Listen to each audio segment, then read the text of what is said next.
Sometimes creating a series of relative dimensions can be the best way to document a design. Fortunately, AutoCAD allows us to quickly place these dimensions one right after the other. In this lesson, we're going to explore the baseline and continuous dimensioning tools.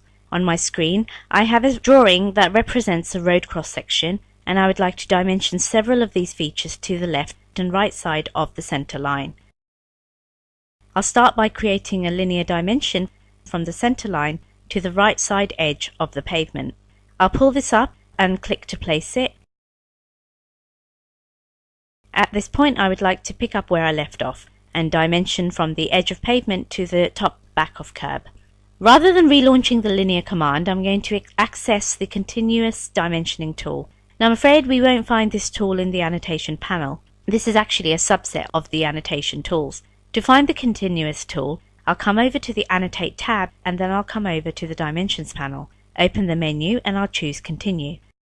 You can see that AutoCAD picks up right where I left off. I can snap to the top back of the curb, the left side of the sidewalk, and the right side.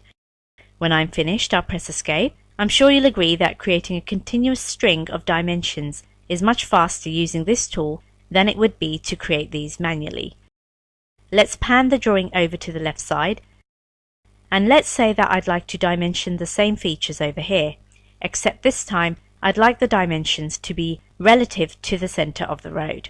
Once again, I'll start by creating a linear dimension. Notice we have the same menu here that we have on the Home tab.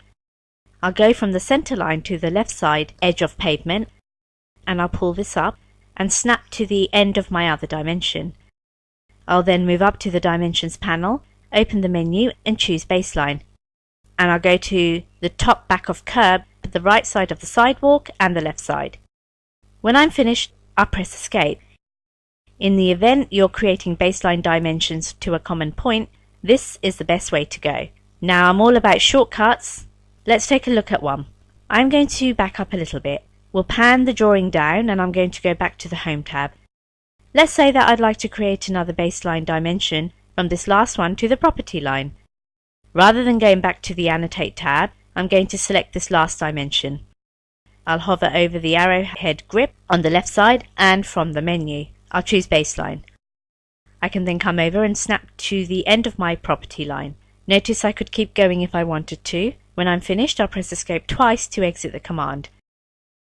We'll pan this over, and we'll add another continuous dimension on the right side. I'll do that by selecting the last dimension, hover over the grip, I'll choose Continue, and I'll snap to my property line. So in the event you need to create a series of dimensions, try using the continuous or baseline tools, and place your measurements as fast as you can click the mouse.